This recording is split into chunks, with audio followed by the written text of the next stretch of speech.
ओम अज्ञानतिमिरान्धस्य ज्ञानञ्जनशलाकया चक्षुरुन्मिलितं येन तस्मै श्रीगुरुवे नमः। श्रीचैतन्यमनोभीष्टं स्थापितं येन भूतले स्वयं रूपकदा मह्यं ददाति स्वपदान्तिकं। वन्देऽहं श्रीगुरुं श्रीयुतपदकमलं श्रीगुरुवैष्णवाचं श्रीरूपं साग्रजातं सगणरघुनाथान्वितं तं सजीवं साद्वैतं सावधूतं परिजनसहितं कृष्णचैतन्यदेवं श्रीराधाकृष्णपादान् सगणललिता श्रीविशाखान्विताश्च नित्यानन्दं नमस्तुभ्यं प्रेमानन्दप्रदायिते कलौकल्मस्य नाशाय जानवीपतये नमः। नमो महावदन्याय कृष्णप्रेमप्रदायिते कृष्णाय कृष्णचैतन्य नामिने गुरुद्विष नमः। पंचतत्वात्मकं कृष्णं भक्तरूपस्वरूपकं भक्तावतारं भक्ताख्यं नमामि भक्तिशक्तिकं। हे कृष्ण करुणा सिन्धु दीनबन्धु जगत्पते गोपेश गोपिका कांत राधा कांत नमस्तुते तप्त कांचन गौरांगे श्री राधे वृंदावनेश्वरी ब्रजभानुसुते देवी प्रणमामि हरिप्रिये। वाञ्छाकल्पतरुवृक्षा कृपा सिन्धुभ्येव च पतितानां पावनेभ्यो वैष्णवेभ्यो नमो नमः। जय श्री कृष्ण चैतन्य प्रभु नित्यानंद श्री अद्वैत गदाधर श्रीवासादि श्री गौर भक्तवृंद। हरे कृष्ण कृष्ण कृष्ण हरे हरे, हरे राम राम राम हरे हरे। तो इसमें हम लोग को श्रीमद् भगवद गीता अध्याय 9 परम गुह्य ज्ञान श्लोक संख्या 15 नंबर पढ़ना है। बोलते हैं, ज्ञान यज्ञेन चाप्यन्ये यजंतो मामुपास्ते एकत्वेन पृथक्त्वेन बहुधाम विश्वतो मुखम। अन्य लोग जो ज्ञान के अनुशीलन द्वारा यज्ञ में लगे रहते हैं वे भगवान की पूजा उनके अद्वय रूप में विविध रूपों में तथा विश्व रूप में करते हैं। तो देखो, भगवान ने अलग अलग योग का वर्णन किया, ठीक है ना। ध्यान योग, ज्ञान योग, कर्म योग, अष्टांग योग, फिर भक्ति योग। तो भक्ति योग को सबसे सुपीरियर बताया कि भक्ति योग सबसे सर्वोत्कृष्ट योग है। बता रहे हैं कि जो लोग ज्ञान के अनुशीलन द्वारा यज्ञ में लगे रहते हैं, कि ज्ञान अर्जित करके और उसका अनुशीलन करके यज्ञ में लगे रहते हैं, वे भगवान की पूजा उनके अद्वय रूप में विभिन्न रूपों में तथा विश्व रूप में करते हैं। बता रहे हैं इस श्लोक में, पिछले श्लोक का सारांश है। भगवान अर्जुन को बताते हैं कि वह विशुद्ध कृष्ण भावनामृत में लगे रहते हैं और कृष्ण के अतिरिक्त अन्य किसी को नहीं जानते, वे महात्मा कहलाते हैं। तो भी कुछ लोग ऐसे भी होते हैं जो वास्तव में महात्मा पद को प्राप्त नहीं होते, किंतु वे विभिन्न प्रकारों से कृष्ण की पूजा करते हैं।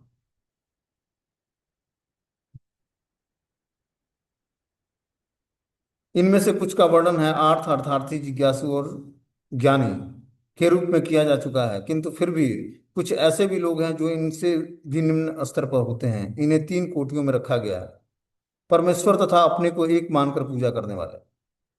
जैसे भगवान ने बोला कि चार प्रकार के लोग मेरे पास आते हैं: आर्थ अर्थार्थी जिज्ञासु और ज्ञानी। अब उससे निम्न कैटेगरी के तीन तरह के लोग होते हैं, तीन कोटियां होती हैं, जो परमेश्वर तथा अपने को एक मानकर पूजा करने वाले होते हैं कि परमेश्वर और मुझ में कोई अंतर नहीं है। और इस प्रकार वो परमेश्वर की ही पूजा करते हैं, लेकिन अप्रत्यक्ष रूप से करते हैं, अपनी पूजा के साथ परमेश्वर की पूजा करते हैं। परमेश्वर के किसी मनोकल्पित रूप की पूजा करने वाले, और तीसरा है भगवान के विश्व रूप की पूजा करने वाले, कि परमेश्वर को किसी मनोकल्पित रूप मतलब अपने मन से कोई भगवान का स्वरूप गढ़ लिया, उसको परमेश्वर मानकर उसकी पूजा करने लगे। तो क्या है, संसार में जो भी वस्तुएं पाई जाती है, संसार भगवान से कोई भी वस्तु स्वतंत्र नहीं है। तो जिस भी वस्तु को भगवान के रूप में, मान लो कि कोई पीपल के पेड़ के नीचे कोई पत्थर रख देता है और कोई आकर उसको चंदन टीका लगाकर धूप कपूर अगरबत्ती जलाकर उसकी पूजा करने लगता है, तो धीरे धीरे वहां पर एक 2 4 10 दिनों में नंबर लगने लगता है। और उसी को लोग भगवान मान लेते हैं, उसी को जल चढ़ाने लगते हैं, पूजा कर रहे हैं। उसका प्राण प्रतिष्ठा हुई नहीं हुई कुछ मतलब नहीं। एक व्यक्ति ने चढ़ाया, फूल पत्ती चढ़ाकर उसको थोड़ा सा चंदन हल्दी लगा दिया, अब सब उसको भगवान उसकी पूजा करने लगेंगे। ठीक है ना, ऐसा होता है।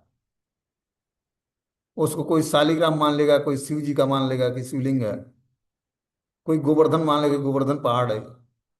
तो सब अपने श्रद्धा के अनुसार उसकी पूजा करेंगे। वही बता रहा है कि यहाँ पर कि परमेश्वर के किसी मनोकल्पित रूप की पूजा करने वाले, कि अपने मन से उसको भगवान मान लिया। लेकिन भगवान तो माना, क्योंकि संसार में कोई भी वस्तु भगवान से स्वतंत्र नहीं है। तो और जो उसको भगवान मान नहीं भी लिया तो उसमें गलती नहीं है। तो ऐसे भी निम्न कैटेगरी के लोग हैं जो किसी मनोकल्पित रूप में पूजा करते हैं भगवान की, और भगवान के विश्व रूप की पूजा करने वाले हैं। इनमें से सबसे अधम वे हैं जो अपने आप को अद्वैतवादी मानकर अपने पूजा परमेश्वर के रूप में करते हैं, कि भगवान और हम में कोई अंतर नहीं है, इसलिए वो अपने को परमेश्वर मान लेते हैं और अपनी खुद पूजा करते हैं। तो बता रहे हैं कि ये सबसे निम्न कैटेगरी के लोग होते हैं। इन्हीं का प्राधान्य भी है। ऐसे लोग अपने को परमेश्वर मानते हैं और इस मानसिकता के कारण वे अपनी पूजा अपने आप करते हैं। यह भी एक प्रकार की इस पूजा है, क्योंकि वे समझते हैं कि वे भौतिक पदार्थ न होकर आत्मा है। कम से कम ऐसे भाव तो प्रधान रहता है। सामान्यतः निर्विशेषवादी इसी प्रकार से परमेश्वर की पूजते हैं। दूसरे कोटि के लोग वे हैं जो देवताओं के उपासक हैं, जो अपनी कल्पना से किसी भी स्वरूप को परमेश्वर का स्वरूप मान लेते हैं।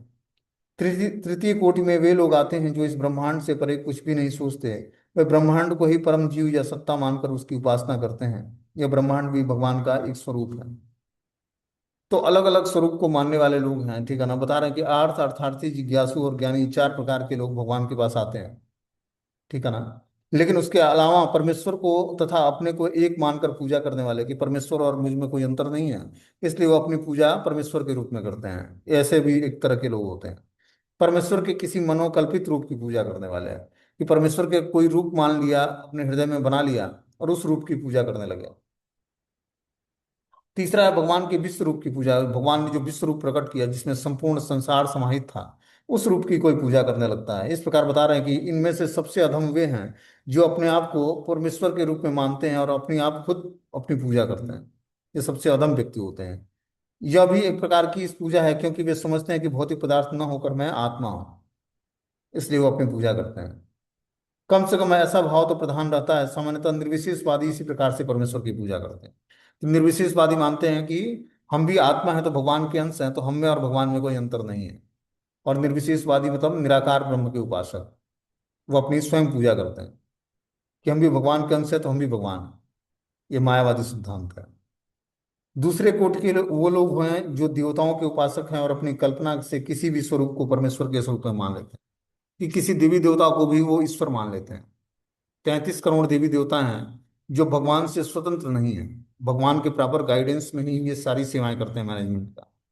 शिव, दुर्गा, सूर्यदेव, हनुमान जी, गणेश जी, चाहे जो भी हम 33 करोड़ जो देवी देवता हैं, ये सब संचालित हैं भगवान के द्वारा, कंट्रोलित हैं। कोई भी इनसे स्वतंत्र नहीं है, ठीक है ना। तो जो इस रूप की भी पूजा करता है परमेश्वर के रूप में, ये परमेश्वर नहीं है, ये देवी देवता की कैटेगरी में आते हैं। 33 करोड़ देवी देवताओं में परमेश्वर एकलह ईश्वर कृष्ण, एक ही मात्र परमेश्वर है। कौन? कृष्ण। और सब भृत्य और सब क्या है? सेवक। ईश्वर परमा कृष्ण सच्चिदानंद विग्रह। तो ईश्वर तो कौन है? श्री कृष्ण है। और सब क्या है? उनके भृत्य हैं, सेवक हैं। लेकिन कोई अगर जो देवी देवताओं को भी परमेश्वर के रूप में पूजने लगता है, अपनी श्रद्धा उसी में स्थिर कर लेता है, तो भगवान उसकी श्रद्धा को विचलित नहीं करते हैं। धीरे धीरे उस देवता की कृपा से वो भगवान की भक्ति को प्राप्त करेगा। लेकिन जब वो निष्काम भाव से उस देवता की पूजा आराधना करेगा, तब तो वो देवता उसको हैंड ओवर कर देंगे अपने इष्ट आराध्य भगवान के पास।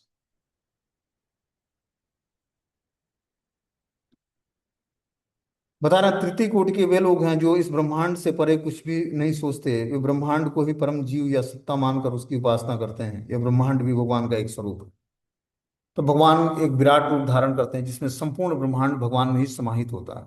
कुछ लोग उस स्वरूप की पूजा करते हैं, भगवान के विराट रूप, जिसमें भगवान ने अपना विराट रूप दिखाया अर्जुन को, तो उसमें सारे ब्रह्मांड उसी में दिख रहे थे। यहाँ तक कि माता यशोदा को अपने मुंह में सारा ब्रह्मांड दिखाया भगवान ने। तो जिस घाट पर मट्टी खाया था भगवान ने, वो ब्रह्मांड घाट आज भी है ब्रज के अंदर, वो गोकुल के पास। तो भगवान ने मट्टी खाया तो यशोदा मैया ने डंडा से उनका को पीटना चाहा कि तूने लल्ला तूने मिट्टी क्यों खाया। तो बलराम जी ने कंप्लेन किया था माता यशोदा के पास, दाऊ भैया ने, कि आज कृष्ण ने फिर से मिट्टी खाई है माता। तो माता जो है छड़ी लेकर आती है मारने के लिए, तूने आज फिर मिट्टी क्यों खाया। तो भगवान अपना मुंह खोल कर दिखाते हैं कि मैंने मिट्टी नहीं खाया। तो यशोदा मैया को क्या दिखता है? पूरा ब्रह्मांड भगवान के मुंह में दिखता है। तो देखकर आश्चर्यचकित हो जाते हैं। इसलिए उसका नाम है ब्रह्मांड घाट।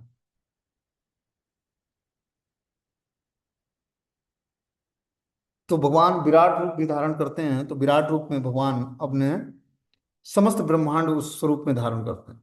समस्त जीवात्मा, समस्त जितने भी पशु पक्षी कीट पतंग, सब कुछ उसी स्वरूप में समाहित होते हैं भगवान। आगे बता रहे कि अहम कर्तूर हम यज्ञम स्वधाम धामह मोसधम मंत्रो अह महवे वाज्यम महमाग्निरहम हुतम। किंतु मैं ही कर्मकांड में ही यज्ञ, पितरों को दिया जाने वाला तर्पण, औषधि, दिव्य ध्वनि, घी, अग्नि और आहुति हूँ। क्या बता रहे हैं भगवान यहाँ पर? कि मैं ही कर्मकांड में ही यज्ञ, पितरों को दिया जाने वाला तर्पण, औषधि, दिव्य ध्वनि, मंत्र, घी, अग्नि और आहुति हूँ। ज्योति ज्योतिष्ठम योग्य नामक वैदिक यज्ञ भी कृष्ण है। स्मृति में वर्णित महायज्ञ भी वही हैं। पितृलोक को अर्पित तर्पण या पितृलोक को प्रसन्न करने के लिए किया गया यज्ञ, जिसे घृत के रूप में एक प्रकार की औषधि माना जाता है, वह भी श्री कृष्ण ही है। इस संबंध में जिन मंत्रों का उच्चारण किया जाता है वे भी श्री कृष्ण है। यज्ञों में आहुति के लिए प्रयुक्त होने वाला दूध से बनी अनेक वस्तुएं भी श्री कृष्ण का ही स्वरूप है। अग्नि भी कृष्ण है, क्योंकि यह अग्नि पांच तत्वों में से एक है। अतः वह कृष्ण के भिन्न शक्ति कही कही जाती है। दूसरे शब्दों में, वेदों के कर्मकांड भाग में प्रतिपादित वैदिक यज्ञ भी पूर्ण रूपेण कृष्ण ही है। अथवा यह कह सकते हैं कि जो लोग कृष्ण की भक्ति में लगे हुए हैं, उनके लिए यह समझना चाहिए कि उन्होंने सारे वेद विहित यज्ञ संपन्न कर लिए। तो देखो, कोई भी चीजें भगवान से स्वतंत्र नहीं है इस भौतिक संसार में। वैदिक नियम भी है उसमें, वैदिक मतलब वेदों का नियम जो है उसमें बहुत सारे देवी देवताओं की उपासना बताई जाती है। तो उस देवताओं, उस उद्देश्य, उस वैदिक नियमों का मतलब वेदों के नियमों का अल्टीमेटली उद्देश्य क्या है? वो वैदिक नियमों का पालन करके अल्टीमेटली भगवान को ही प्रसन्न करना होता है, इनडायरेक्टली रूप से। एक तो है कि कृष्ण की प्रत्यक्ष सेवा करना, एक है अप्रत्यक्ष सेवा करना। जैसे मान लो कि कोई व्यक्ति जो है दुर्गा जी की उपासना करता है, उनको भोग लगाता है। तो उनको भोग लगाता है तो वो जो भोग ऑफरिंग करता है माता दुर्गा को, वो भोग अपने वो इष्ट आराध्य को समर्पित करते हैं और प्रसाद रूप में ग्रहण करते हैं। जैसे जगन्नाथ जी को जो भोग लगता है, और जगन्नाथ जी का जब भोग लग जाता है तो उसको बिमला देवी को दिया जाता है स्वीकार करने के लिए। और बिमला देवी को, वो जगन्नाथ जी का भोग बिमला देवी को महाप्रसाद, बिमला देवी को भोग लगता है। और बिमला देवी को जब भोग लग जाता है तो महाप्रसाद हो जाता है, तब वो मार्केट में आता है बिकने के लिए। उसी तरह जब जीवात्मा, जिसकी भी श्रद्धा जिस भी देवता में है, जब वो कुछ भी भगवान उस देवता को ऑफरिंग करता है, तो वो स्वयं स्वीकार नहीं करते हैं, वो अपने इष्ट आराध्य को पहले ऑफरिंग करते हैं। जैसे हम देखते हैं कि गुरुजनों की समाधि बनती है, तो गुरुजनों की समाधि पर हम लोग गुरु को भोग अर्पण करते हैं। तो वो नित्य लीला में वो भगवान को भोग लगाते हैं। जिस नित्य लीलाओं में वो प्रस्तुत हो गए, मतलब धराधाम छोड़कर चले गए, तो उनको भोग लगता है। तो भगवान का प्रसाद नहीं भोग लगता, उनको फ्रेश भोजन लगता है। और वो अपने नित्य लीलाओं में भगवान को ऑफरिंग करते हैं और तब जाकर वो प्रसाद ग्रहण करते हैं। वही यहाँ पर बताया जा रहा है कि जो है कि स्मृति में वर्णित महायज्ञ भी वही है। पितृलोक को अर्पित तर्पण या पितृलोक को प्रसन्न करने के लिए किया गया यज्ञ, जिसे घृत के रूप में इस एक प्रकार की औषधि माना जाता है, वह भी कृष्ण ही है। इस संबंध में जिन मंत्रों का उच्चारण किया जाता है वो भी कृष्ण है। यज्ञों में आहुति के लिए प्रयुक्त होने वाले दूध से बनी अनेक वस्तुएं भी कृष्ण हैं। अग्नि भी कृष्ण है, क्योंकि यह अग्नि पांच तत्वों से में से एक है। अतः कृष्ण की भिन्ना शक्ति कही जाती है। दूसरे शब्दों में, वेदों के कर्मकांड भाग में प्रतिपादित वैदिक यज्ञ भी पूर्ण रूपेण कृष्ण ही है। अथवा यह कह सकते हैं कि जो लोग कृष्ण की भक्ति में लगे हुए हैं, उनके लिए यह समझना चाहिए कि उन्हें सारे वेद विहित यज्ञ संपन्न कर लिए। तो जितने भी वेद विहित यज्ञ मतलब वेदों में जो कर्मकांड के नियम है, उससे ऊपर जो है हमने क्या बताया था कि जो वैदिक नियम है, वेदों के नियम है, उपनिषद हैं, ठीक है ना। इससे आगे जब हम बढ़ेंगे तो श्रीमद् भगवत गीता है, जिसको गीतोपनिषद बोला जाता है।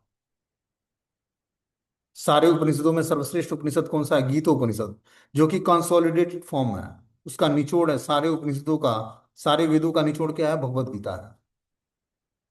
मतलब आपने कृष्ण को भगवान मान लिया, मतलब आपने सारे वेदों का नियम, उपनिषदों का नियम पूरा कर लिया। तब आपने स्वीकार किया कि कृष्ण ईश्वर परमा कृष्ण सच्चिदानंद विग्रह अनादिरादि गोविंदम सर्व कारण कारण। मतलब आपका वैदिक ज्ञान अब कंफर्म होगा। अब आपको वैदिक ज्ञान छूने की जरूरत नहीं है। अब आपके लिए कौन सा ज्ञान है? अब आपके लिए श्रीमद् भगवत गीता का ज्ञान।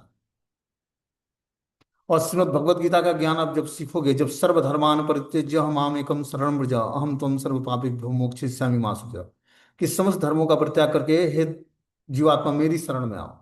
तो जब जीवात्मा समस्त धर्मों का परित्याग करके मात्र कृष्ण की शरण ग्रहण करता है, तब वहां से भगवान के शुद्ध भक्तों का चरित्र और भगवान के अनंत अवतारों का वर्णन सुनने के लिए श्रीमद् भागवतम की कथा उसको सुनाई जाती है।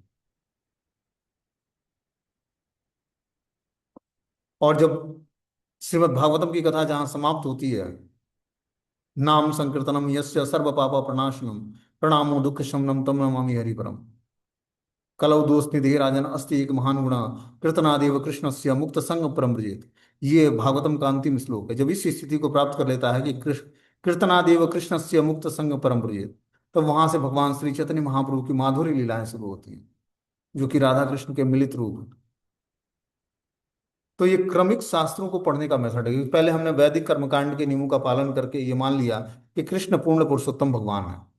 अलग अलग देवी देवताओं की उपासना करके उनसे आशीर्वाद प्राप्त करते हुए धीरे धीरे भगवान का एक नाम है वेदांत, जहाँ पर वेद समाप्त होते हैं, वहां से कृष्ण का ज्ञान श्रीमद् भगवद गीता शुरू होती है। हमने क्या बताया था? कुरान, बाइबल, गुरु ग्रंथ साहब और अपने वहाँ वेद, ये चारों इक्विवेलेंट बराबर है। इन चारों को जब सिख अपने गुरु ग्रंथ साहब को फॉलो करता है, क्रिश्चियन अपने बाइबल को फॉलो करता है, मोहम्मद शाह जो मुसलमान है वो अपने कुरान को फॉलो करता है, और हिंदू अपने वैदिक नियमों को, वेद को फॉलो करता है, तब वो अगले जीवन में सनातन धर्म में आएंगे और भगवत गीता को स्वीकार करेंगे और कृष्ण को भगवान के रूप में मानेंगे। लेकिन शर्त यह है कि मुसलमान अपने कुरान धर्म में अपने को स्थिर करना, कि 5 बार नमाज पढ़ना और वैदिक उसका जो अपना कुरान का नियम है उस नियम के अनुसार उसने जीवन जिया, तब अगले जीवन में सनातन धर्म में आएगा। अब वो अगले जन्म में मुसलमान नहीं बनेगा, अब वो सनातन धर्म में आएगा और कृष्ण को तत्व से भगवान के रूप में स्वीकार करेगा। ये चारों इक्विवेलेंट है, बस धर्म शास्त्र के अनुसार, धर्म एक रिलीजन के अनुसार हिंदू मुस्लिम सिख ईसाई में भगवान ने नहीं बनाया, ये हम लोगों ने बना लिया है इस तरह से। और इस तरह से ग्रंथ भी उसको मॉडिफाई करके और मुसलमानों के लिए कुरान बन गया। उसमें बताया गया अल्लाह काला है। तो काला किसका स्वरूप है? कृष्ण का ही स्वरूप काला है। तो अल्टीमेटली जो ये चारों वैदिक ग्रंथ हैं, बाइबल और गुरु ग्रंथ साहब और जो है वेद और कुरान, ये बराबर है आपस में, इनके सिद्धांत सब आपस में टैली करता है। और जब व्यक्ति इससे आगे बढ़ता है तब वो भगवत गीता के ज्ञान में स्थिर होता है, भगवत गीता के ज्ञान को सुनता है। कब? जब वो मान लिया कि वेदांत, जहां पर वेदों का अंत होता है वहां से कृष्ण का ज्ञान शुरू होता है। और जब कृष्ण का ज्ञान सीखता है तब अल्टीमेटली वो इस पोजीशन पर पहुंचता है कि समस्त धर्मों का परित्याग करके मात्र भगवान की शरण ग्रहण करनी है। तो वहां से श्रीमद् भागवतम का ज्ञान वो सीखना शुरू करता है, सुनना समझना शुरू करता है, और धीरे धीरे समस्त पापों से मुक्त हो जाता है। क्योंकि भगवान के जो शुद्ध भक्त हैं उनका चरित्र सुनने मात्र से, ये सब महाजन है, जो श्रीमद् भागवतम में जितने भी करेक्टर दिए गए हैं, इस करेक्टर को व्यक्ति को जब पढ़ेगा सुनेगा तो अपने समस्त पाप कर्मों से मुक्त हो जाएगा। और अल्टीमेटली उसको प्राप्त क्या होना है? भगवान की शुद्ध भक्ति, अन्य अभिलाषाओं से शून्य होकर और पूर्ण रूपेण भगवान की भक्ति में अपने को एब्जॉर्व कर पाएगा। और इस प्रकार भगवान की शुद्ध भक्ति को प्राप्त करके वो धीरे धीरे भगवत धाम के रास्ते पर आगे बढ़े। तो श्रीमद् भगवत गीता एक फिलॉसफी है, सिद्धांत है। इसको समझकर हम श्रीमद् भागवतम जैसा जीवन प्राप्त कर सकते हैं, जो उनमें करेक्टर जो राज ऋषियों का है वैसी स्थिति प्राप्त कर सकते हैं। और वैसी स्थिति प्राप्त करके ही हम भगवत धाम जाने की योग्यता हासिल कर पाएंगे। ये अचानक प्राप्त नहीं होगा, धीरे धीरे ग्रेजुअली जब हम शास्त्रों को पढ़ेंगे समझेंगे और नाम जप करेंगे तब जाकर हमें ये स्थिति प्राप्त होगी। आगे इसमें बता रहे हैं कि पितामहस्य जगतो माता धाता पितामह वेद वेद वेद्यम पवित्र ओंकारम ऋकुसाम यजुरेव च। मैं इस ब्रह्मांड का पिता माता आश्रय और पितामह हूँ। मैं ज्ञेय शुद्धिकर्ता और ओंकार हूँ। मैं ऋग्वेद सामवेद और यजुर्वेद हूँ। भगवान यहाँ पर बता रहे हैं कि मैं ही इस ब्रह्मांड का पिता माता आश्रय और पितामह हूँ। ये जो भौतिक संसार है, ब्रह्मांड है, इसके पिता बोले या माता बोले या आश्रय बोले या पितामह, वो स्वयं भगवान ही है। मैं ज्ञेय मतलब जानने योग्य, शुद्धिकर्ता ओंकार, मैं ऋग यजुर और सामवेद हूँ। भगवान का बताने का मतलब है कि जो भी सर्वश्रेष्ठ चीजें हैं वो भगवान से स्वतंत्र नहीं है इस भौतिक संसार में। बता रहे हैं कि सारे चराचर विराट जगत की अभिव्यक्ति कृष्ण की शक्तियों के विभिन्न कार्यकलापों से होती है। इस भौतिक जगत में हम विभिन्न जीवों के साथ तरह तरह से संबंध स्थापित करते हैं, जो कृष्ण की शक्ति के अतिरिक्त अन्य कुछ नहीं है। इस भौतिक संसार में हर व्यक्ति अलग अलग जीवों के साथ अपना संबंध जागृत करता है। लेकिन जो भी संबंध है इस भौतिक संसार के, वो भगवान से स्वतंत्र नहीं है। कृष्ण की शक्ति के अतिरिक्त अन्य कुछ नहीं है। प्रकृति की सृष्टि में उनमें से कुछ हमारे माता पिता के रूप में उत्पन्न होते हैं, किंतु वे कृष्ण के अंश ही हैं। इस दृष्टि से ये जीव जो हमारे माता पिता आदि प्रतीत होते हैं, वे कृष्ण के अतिरिक्त कुछ नहीं है। इस श्लोक में आया धाता शब्द का अर्थ है सृष्टा। न केवल हमारे माता पिता कृष्ण के अंश रूप हैं, अपितु इसके सृष्टा दादी तथा दादा भी कृष्ण है। मतलब हम कोई भी चीज इस भौतिक संसार में जिसको हम सर्वश्रेष्ठ समझते हैं अपने से, वो कृष्ण का ही अंश है, कृष्ण की ही शक्ति है। वस्तुतः कोई भी जीव कृष्ण का अंश होने के कारण कृष्ण है। अतः सारे वेदों के लक्ष्य भगवान ही है, कृष्ण ही है। हम वेदों में जो भी जानना चाहते हैं वह कृष्ण को जानने की दिशा में होता है। जिस विषय में हमारी स्वाभाविक स्थिति शुद्ध होती है वह कृष्ण है। इसी प्रकार जो जीव वैदिक नियमों को जानने के लिए जिज्ञासु रहता है वह भी कृष्ण का अंश है, अतः कृष्ण ही है। समस्त वैदिक मंत्रों में ओंकार शब्द जिसे प्रणव कहा जाता है, यह दिव्य ध्वनि कंपन है और यह भी श्री कृष्ण का ही स्वरूप है। चूंकि चारों वेद ऋग्वेद यजुर्वेद सामवेद और अथर्ववेद में प्रणव और ओंकार प्रधान है, अतः इसे कृष्ण ही समझना चाहिए। मतलब इस भौतिक संसार में जो भी चीजें हैं जिसको हम अपना इष्ट आराध्य या जो भी मानते हैं, वो भगवान से स्वतंत्र कुछ भी नहीं है। आगे अगले श्लोक में बता रहे हैं कि गतिर्भर्ता प्रभु साक्षी निवासम शरणम सुहृदम प्रभो प्रलय स्थानम निधानम बीजमव्यम। मैं ही लक्ष्य पालन करता स्वामी साक्षी धाम शरण स्थली, अत्यंत मित्र प्रिय मित्र हूँ मैं सृष्टि का तथा बालक, प्रलय सबका आधार आश्रय और अविनाशी बीज भी हूँ। तो यहाँ पर भगवान बताना चाहते हैं कि मैं ही लक्ष्य पालन करता स्वामी साक्षी धाम शरणस्थली अत्यंत प्रिय मित्र भी हूँ। मैं सृष्टि तथा प्रलय सबका आधार आश्रय और अविनाशी बीज भी हूँ। बोलते हैं गति का अर्थ है गंतव्य या लक्ष्य, जहां हम जाना चाहते हैं। तो जाना कहाँ है? भगवत धाम जाना है। तो वो अंतिम गंतव्य भी भगवान ही है। लेकिन चरम लक्ष्य तो कृष्ण है। यद्यप लोग इसे जानते नहीं, तो कृष्ण को नहीं जानता वो पथ भ्रष्ट हो जाता है। उसका तथाकथित प्रगति या तो आंशिक होती है या फिर भ्रमपूर्ण होती है। ऐसे अनेक लोग हैं जो देवताओं को ही अपना लक्ष्य बनाते हैं और तदनुसार कठोर नियमों का पालन करते हुए चंद्रलोक सूर्यलोक इंद्रलोक और महरलोक जैसे विभिन्न लोकों को प्राप्त। देखो, देवी देवताओं की उपासना से उसको पूर्ण रूपेण सेटिस्फेक्शन नहीं मिलता है। समझ रहे बात को? जब तक वो भगवान की शरण ग्रहण नहीं करेगा तब तक वो पूर्ण रूपेण सेटिस्फाई नहीं, उसके अंदर इग्नोरेंस अज्ञानता समाप्त नहीं। क्योंकि शुद्ध सत्य के प्लेटफॉर्म पर ही भगवान कृष्ण का ज्ञान प्राप्त होता है। और उस स्थिति को प्राप्त करने के लिए हमें क्या करना पड़ेगा? पहले अपने मन बुद्धि को एकाग्र करके भगवान में लगाना पड़ेगा।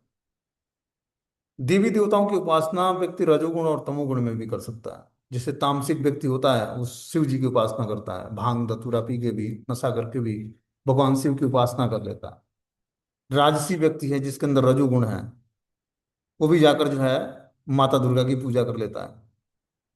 लेकिन कृष्ण की आराधना पूजा जो है राजसी और तामसिक गुणों में नहीं होती है, यहाँ तक कि सतोगुण में भी नहीं होती। सतोगुण से भी ऊपर उठना पड़ता है। इसी तरह इसीलिए वेद व्यास ने 6 सात्विक पुराणों को लिखा, 6 राजसी पुराण और 6 तामसिक पुराणों।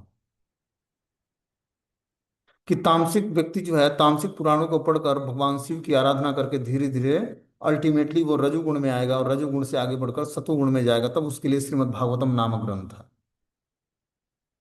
यूं ही श्रीमद् भागवतम पढ़ने की स्वीकृति उत्पन्न नहीं होती है व्यक्ति के अंदर जब वो तामसिक राजसी और फिर जाकर सात्विक पुराणों को छूने की उसकी स्वीकृति जागृत होती है। ये महत् पुरुषों की सेवा से ऐसा होता है। जब व्यक्ति महात्माओं की सेवा करता है तो अज्ञात स्वीकृति उसकी इकट्ठी हो जाती है। तब वो न चाहते हुए भी श्रीमद् भागवतम को पढ़ने की उसके अंदर योग्यता आती है।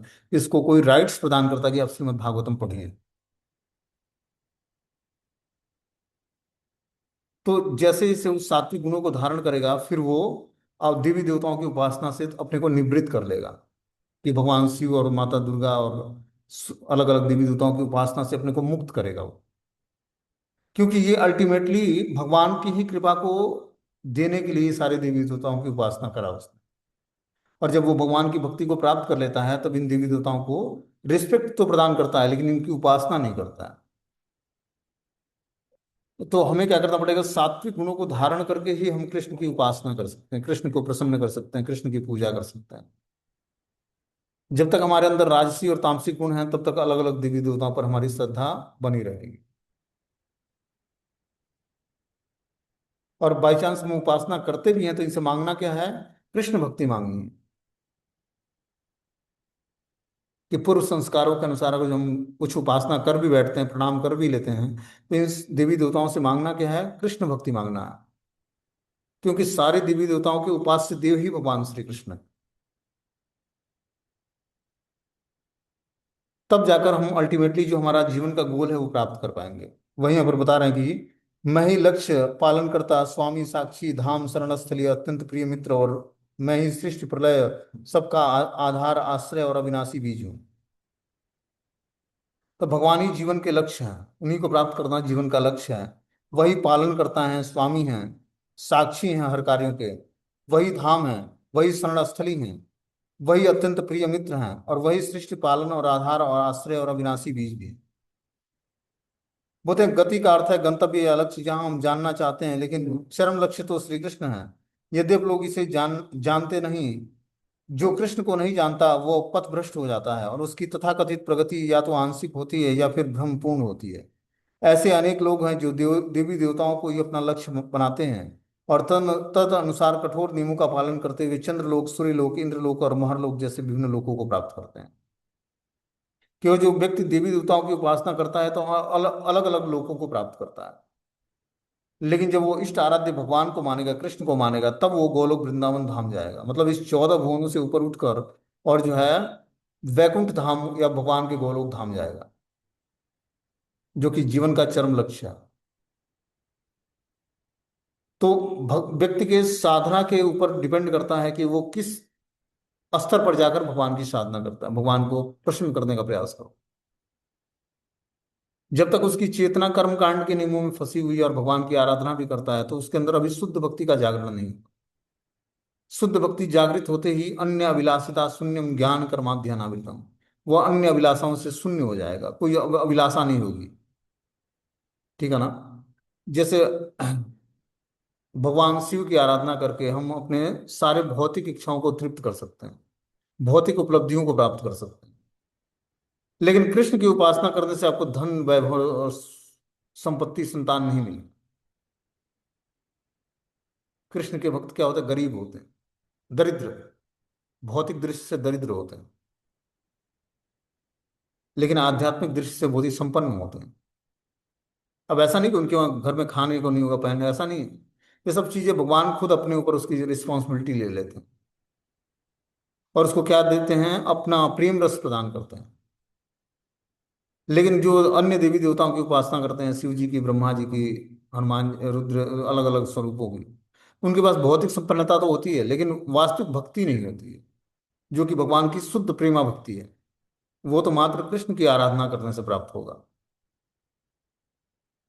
तो समझने का प्रयास करना कि जो शुद्ध भक्ति है, भगवान कृष्ण की जो उपासना है, उसमें अन्य कोई अभिलाषा आपकी नहीं होनी चाहिए कि हमें धनम जन्म कविता सुंदरी चाहिए। ये सारी चीजें अभिलाषाओं से जब व्यक्ति मुक्त हो जाता है और तब जाकर प्रार्थना करता है, न धनम न जन्म न सुंदरी कविता वा जगदीश काम है, मम जन्मनी जन्मनीश्वरे भवतात भक्ति अहेतुकी त्वयि। ये सारे रस फीके हो जाते हैं जब उसको भक्ति का रस टेस्ट अच्छा लगता है। जो भक्ति के रस को प्राप्त कर लेगा, भगवान की भक्ति के, तब उसको ये सारे भौतिक रस फीके लगने लगेंगे, धन जन कविता सुंदरी का। जब तक ये अभी नहीं स्थिति प्राप्त है कि अभी धन जन, जन मतलब अपने परिवार के सदस्य, कविता, कविता मतलब ग्लोरिफिकेशन, कि कोई हमें ग्लोरीफाई करे, हमें सुंदर बताए, हमारे अंदर जो गुणों का गुणगान करे वो व्यक्ति, ये सब सुनने की इच्छा क्या है, भौतिक इच्छाएं हैं हमारे अंदर। इन इच्छाओं को छोड़ना है, कि अपना गुणगान सुनने के लिए व्यक्ति उत्सुक होता है, कि कोई हमें ग्लोरीफाई करता रहे, हमेशा गुणगान करता रहे, वो सुनने में अच्छा। इसका मतलब आपके अंदर अभी राजसी गुण है। सात्विक गुणों में भी अपने अंदर ग्लोरिफिकेशन सुनने की इच्छा जागृत होती है। इस सतो गुण में भी पूजा लाभ मान प्रतिष्ठा की, कोई हमें पूजा करे, हमारी, हमें हमारा गुणगान करे, हमारी आरती उतारे, ये सब इच्छाएं बनी रहती हैं। इससे भी ऊपर उठना है, तब जाकर भगवान कृष्ण की भक्ति को व्यक्ति प्राप्त करेगा। इतना आसानी से प्राप्त नहीं होती है। न धनम न जन्म न सुंदरी कविता वा जगदीश काम है, मम जन्मनि जन्मनीश्वरे भवताद भक्ति ये हेतु की। तो हे प्रभु, अब आपकी अहेतु की अप्रतिहता भक्ति चाहिए। अहेतु की मतलब अपना कोई हेतु ना हो, अपना कोई कारण ना हो कि मैं आपकी भक्ति करता हूं और आप हमें राखें या मारें। जिस भी सिचुएशंस में रखें, मैं आपका दास हूं। राखबू मारबू जो इच्छा तुम्हारा, नित्य दास प्रति तुम्हारा अधिकार। कि मैं आपका नित्य दास हूं, आप रखें या मारें, अब आपका, आप मेरे ऊपर आपका अधिकार है। आप या तो दर्शन देकर हमें तृप्त करें या दर्शन ना देकर मरमाहत करें। अब हर स्थिति में हम आपके दास हैं। ऐसी दासता भगवान स्वीकार करने पर, दासता भगवान की, तब जाकर भगवान प्रसन्न होते हैं। समझ रहे बात को? ऐसा नहीं कि हमने उपासना किया, भगवान ने हमें धन दे दिया, जन दे दिया, चारों तरफ दो चार चेले चपाटी दे दिए जो ग्लोरीफाई कर रहे हैं, अब मस्ती से भक्ति चल रही है। ये सब चीजें तो अपराध पूर्वक नाम जप करने से पूरा हो जाता है।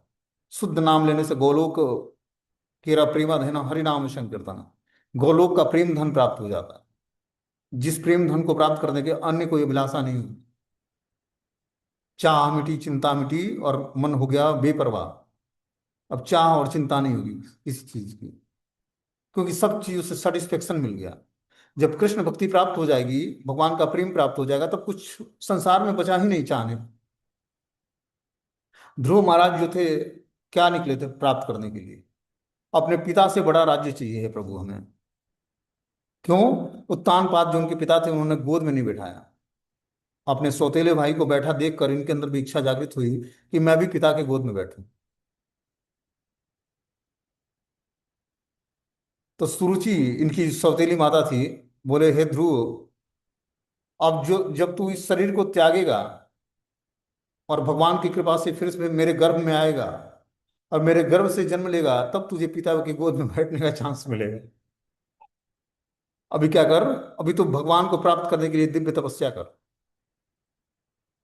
ये बात सुनकर क्षत्रिय बालक, 5 वर्ष का छोटा, उसके अंदर ब्लड गर्म हो गया। तो अपनी माता के पास जाता है, सुनीति के पास, कि सौतेली माता ने ऐसा बोला है। तो सुनीति माता ने बोला कि वो, उन्होंने सही बोला है। तुम्हारे पिता जो हैं हमें दासी भी नहीं समझते, और जो तुम्हें पिता की गोद में बैठना है, तो वास्तव में जो तुम्हारी भी माता ने बताया है उसी को तुम्हें पालन करना पड़ेगा।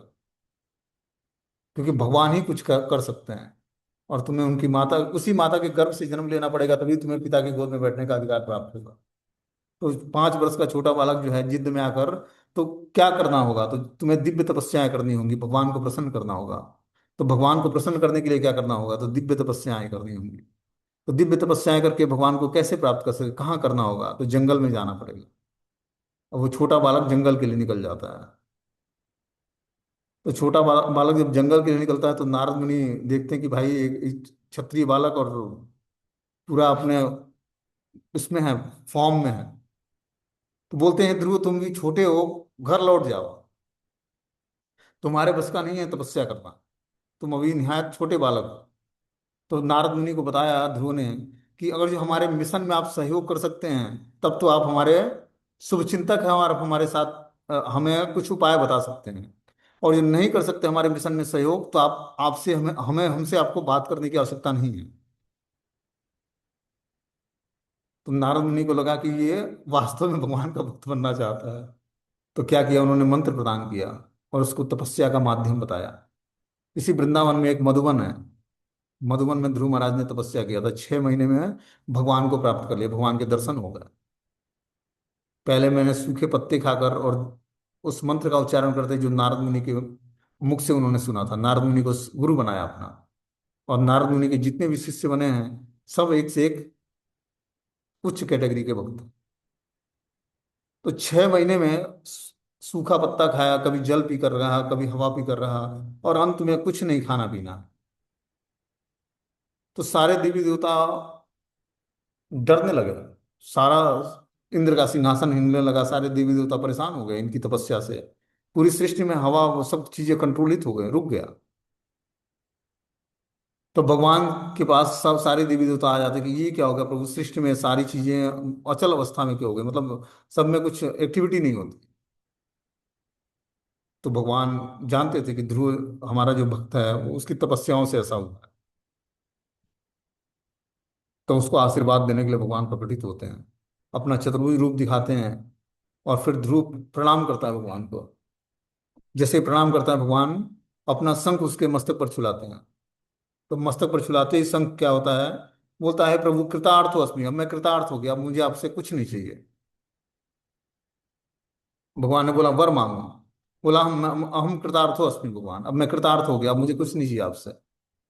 भगवान ने बोला नहीं नहीं, जिस भौतिक इच्छाओं को लेकर तुम आए थे, वो पहले मैं वो तुम्हारी भौतिक इच्छा पूर्ण करूंगा। तो उनको एक ध्रुव लोक दिया भगवान ने। और उत्तानपाद जब राजा बने, मतलब राज्य काज से निवृत्त हुए, तो ध्रुव को ही राजा बनाया गया। उत्तम अपनी माता के साथ जो है, उसको यक्षों ने मार दिया। तो यक्षों ने मार दिया तो ध्रुव महाराज ही राजा बने। और ध्रुव महाराज जो है राज्य का भोग करके जीवन के अंत में ध्रुव लोक गए, जो आज भी उत्तर दिशा में ध्रुव लोक चमकता है, वो भगवान का ही लोक है।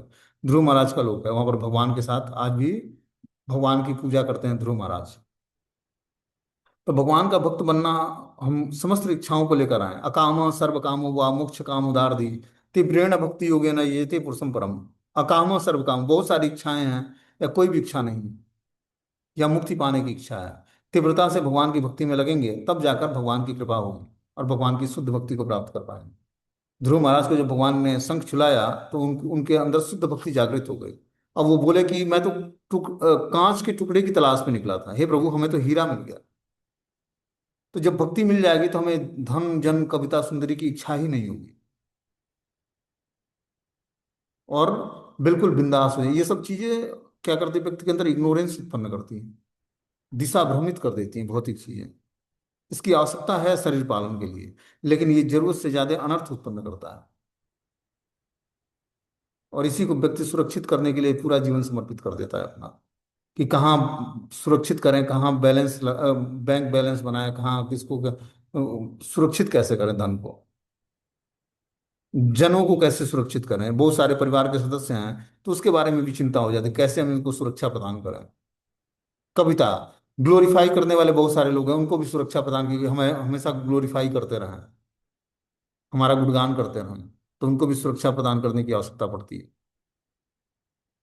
भौतिक इच्छाएं, सुंदरी भोग करने की इच्छाएं, सुंदर पुरुष या सुंदर स्त्री का, तो उस इच्छाओं को भी तृप्त करने के लिए व्यक्ति को चिंता करनी पड़ती है। और चाहिए भगवान की आहेतु की अप्रतिहता भक्ति, जिसमें अपना कोई हेतु ना हो, अपना कोई कारण ना हो, मात्र एक ही कारण हो, मैं कृष्ण को प्रेम करूं, कृष्ण हमें प्रेम करें। तो ऐसी भक्ति प्राप्त करने के लिए बहुत तपस्या करनी पड़ती है, तब जाकर ऐसी स्थिति प्राप्त होती है। ठीक है, हरे कृष्णा।